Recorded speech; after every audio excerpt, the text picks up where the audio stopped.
नमस्ते दोस्तों, मैं हूं आपके एस्ट्रो फ्रेंड मुदिता राज। तो चलिए आज हम लोग बात कर लेते हैं सैटर्न के ऊपर। देखिए, सैटर्न की दृष्टियां जो हैं जनरली हम लोग बोलते हैं कि शनि की जो दृष्टि है वो जहाँ पे भी पड़ती है वहाँ कुछ ना कुछ जो है परेशानी उस घर से जुड़ी हुई क्रिएट करती है। तो इसमें कोई गलत बात नहीं है, ये सही बात है। देखिए, अगर हम पुरानी जो है हमारी कथाओं को अगर हम पढ़ें सुने, जैसे भगवान गणेश जी जो हैं उनके ऊपर जब शनिदेव की दृष्टि पड़ी तो उनको जो है उनका सर जो है वो महादेव जो है उन्होंने काटा और उसके बाद फिर उनको एक गज का सर जो है एक हाथी का सर लगाया गया। तो देखिए, शनिदेव की दृष्टि कुछ चीज़ों के लिए अच्छी और कुछ चीज़ों के लिए ख़राब है।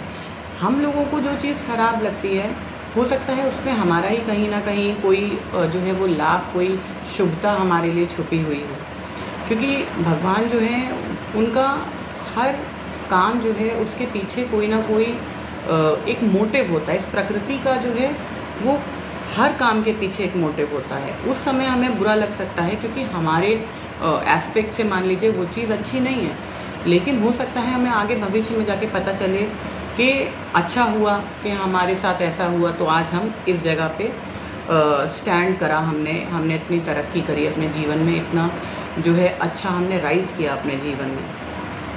देखिए, शनि दुख के कारक हैं, जो है डिप्रेशन के कारक हैं वगैरह वगैरह जो है। लेकिन उसके अलावा आप ये देखिए कि वो कर्म के जो विधाता हैं, जो कर्म का लेखा जोखा रखते हैं, दंडाधिकारी हैं वो, है ना। तो हमारे अच्छे और बुरे कर्म के हिसाब से वो हमारे जीवन में हमको फल देने के लिए आते हैं। तो अब आप देखिए, सबसे इम्पोर्टेंट चीज़ क्या है कि शनि की जो दृष्टियां हैं, शनि क्या है, रिस्ट्रिक्शन है, बाउंड्री है, शंका है, कई चीज़ें शनि जो है उनकी दृष्टियां बताती हैं। अब जैसे मैं आपको एग्जाम्पल से एक्सप्लेन करूं, सपोज़ कर लीजिए कि किसी का जो है सैटर्न 7th हाउस में है, तो सैटर्न की तीसरी दृष्टि जो है वो कहाँ गई, नवे घर पे गई। अब नवा घर क्या है भाई, नवा घर धर्म का हो गया, हमारी हायर एजुकेशन का हो गया, पिता का हो गया।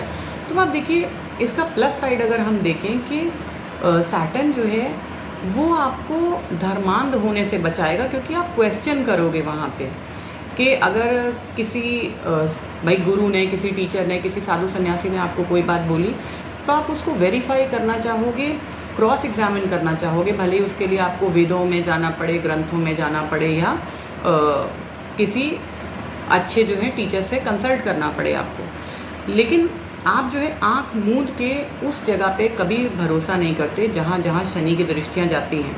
आप उसको क्या करते हो, उसका मूल्यांकन करते हो और फिर आप जिस नतीजे पे पहुँचते हो उसके हिसाब से आप वहाँ पे काम करते हो। तो शनि 7वें घर में बैठ के 9वें घर में वो आपको धर्मांध नहीं होने देगा कभी भी। आप क्वेश्चन करोगे, मैं ये नहीं कह रही आप डिसरिस्पेक्ट करोगे, आप क्वेश्चन करोगे चीज़ों को कि अगर ये चीज़ ऐसे है तो क्यों है, इसके पीछे क्या कारण है। तो आप वो चीज़ जो है सैटर्न की दृष्टि आपको देती है। जैसे सपोज कर लीजिए 7th हाउस में बैठा हुआ सैटर्न आपके लग्न को भी देख रहा है, तो वो आपकी पर्सनालिटी के अंदर वो गुण पैदा कर देगा कि आप आंख मूंद के किसी के ऊपर भरोसा नहीं कर लेंगे कि किसी ने कुछ भी बोला और आपने उसको मान लिया।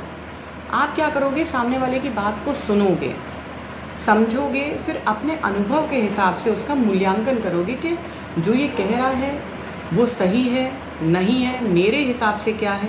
तो मतलब कुछ लोग होते हैं ना जो बहुत इंडिपेंडेंट होते हैं। इंडिपेंडेंट का मतलब क्या है कि वो सुनते सबकी हैं, लेकिन जो वो कंक्लूजन निकालते हैं वो काम उसके हिसाब से करते हैं।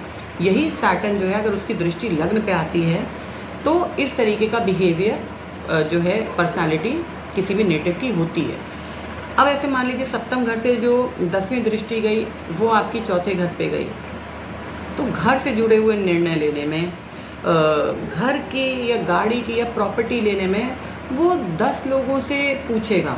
ये नहीं है कि एक बार जो है किसी ने उसको बोला और उसने ख़रीद लिया। तो फ्रॉड होने के चांसेस जो हैं उनके साथ कम हो जाते हैं, क्योंकि वो चीज़ों की गहराई में जाकर 4 लोगों से कंसल्ट करके तब वो काम करते हैं। मतलब आप ऐसे समझ सकते हैं कि शनि की दृष्टि मैं आपको दूसरा एग्जाम्पल दे के समझाती हूँ तो आपको ज़्यादा बेटर समझ में आएगा।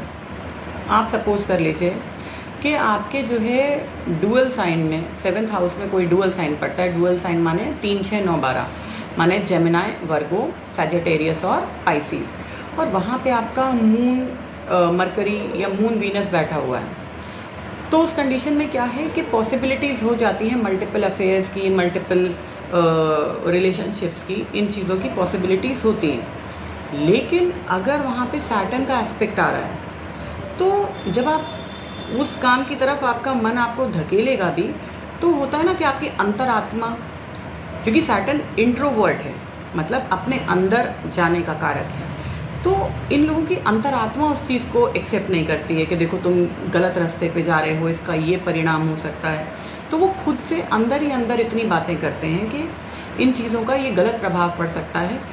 तो आप सोचिए वो मल्टीपल अफेयर्स होने की पॉसिबिलिटी चार्ट में लेके बैठा है, लेकिन क्योंकि सिर्फ सैटर्न का एस्पेक्ट उस कंजंक्शन के ऊपर आया और बिल्कुल आप देखिए कि वो चीज़ बदल गई। वो अपने लाइफ पार्टनर के लिए बिल्कुल लॉयल रहेगा, क्योंकि उसको पता है कि अगर मैं ये काम करूँगा तो ये मॉरली राइट नहीं है। तो अब आप देखिए, इसीलिए हम लोग जैसे यूट्यूब पे हमने कोई वीडियो देखी, अपने चार्ट पे लगाई और फिर हम कहते हैं कि भाई ये चीज़ हमारी लाइफ में तो है ही नहीं, एप्लीकेबल ही नहीं होती। क्योंकि मैं कमेंट्स पढ़ती हूँ तो लोग बोलते हैं कि भाई आपने ऐसा बोला लेकिन हमारे चार्ट में या हमारी लाइफ में तो ऐसा नहीं है। तो देखिए, प्लैनेट के एस्पेक्ट आप जब कुंडली पढ़ते हो तो आप केवल हाउसेस को नहीं पढ़ते, आप पूरा उसको एज अ होल जो है वो कंसिडर करते हो कि कौन सा प्लैनेट किसको देख रहा है, क्या राशि एक्सचेंज है, क्या प्लैनेटरी एक्सचेंज है, ये नक्षत्र एक्सचेंज है, तो ये सब चीज़ें आप देखते हो। तो इसीलिए मैंने आपको एक्सप्लेन किया कि अगर ये कंजंक्शन है चार्ट में या वीनस राहु का कंजंक्शन है सपोज़ किसी मेल के चार्ट में, तो वो दे सकता है एक्स्ट्रा मैरिटल अफेयर और जो है इस तरीके की चीज़ें। लेकिन अगर सैटर्न उसको देख रहा है, जबकि वीनस राहु एक बहुत अच्छा, मैं बोलूँ फाइनेंस के लिए बहुत अच्छा कॉम्बिनेशन है, अच्छा पैसा देता है, और सैटर्न जो है उसका इन्वॉल्वमेंट हो गया, तो वीनस सैटर्न राहु जो है ये तो अपने आप में एक बहुत अच्छा धन योग आप मान के चलिए आपके चार्ट में है। लेकिन वीनस राहु का कंजंक्शन आपको आपके कैरेक्टर से गिराने में केपेबल है। मेल नेटिव्स की बात कर रही हूँ मैं, फीमेल्स की नहीं। तो आप देखिए कि यही सैटर्न उनके लिए एक सेवियर की तरह, एक रक्षक की तरह काम करेगा, क्योंकि वहाँ पे आके इंसान के मन में जो है वो ये चीज़ आ जाती है कि नहीं ये गलत है, ये मुझे नहीं करना है। तो अब आप खुद देखिए कि सैटर्न की दृष्टि अगर ख़राब है, दुख परेशानी चिंता देती है, लेकिन वो आपको कई गलत चीज़ों से बचाकर भी चलती है, आपके कर्म बिगड़ने से बचाती है। जहाँ जहाँ शनि की दृष्टि पड़ेगी वहाँ वहाँ आप बुरे कर्म करने से पहले 4 बार सोचेंगे। मतलब आप सोचिए कि सैटर्न का इतना इन्फ्लुएंस होता है कि क्योंकि सैटर्न क्या है, वो कर्म के देवता हैं, वो आपके कर्म बिगड़ने देना नहीं चाहते हैं। तो इसीलिए जहाँ जहाँ उनकी दृष्टि आती है वहाँ वहाँ नेटिव जो है वो अपने कोई भी काम करने से पहले 4 बार सोचता है। तो आई होप मेरा ये वीडियो आपको अच्छा लगा होगा। आप लोग अपने चार्ट्स में, अपने नोन, अपने जानने वालों के चार्ट्स में इस सूत्र को लगा के देखें, और जो भी आपका अनुभव हो वो आप मेरे साथ साझा कर सकते हैं कमेंट सेक्शन में। तो चलिए हम लोग जल्दी ही मिलेंगे अगले वीडियो के साथ। तब तक आप लोग इसी तरीके से मेरे चैनल को सब्सक्राइब कीजिए, मेरी वीडियोस को लाइक और शेयर कीजिए। धन्यवाद।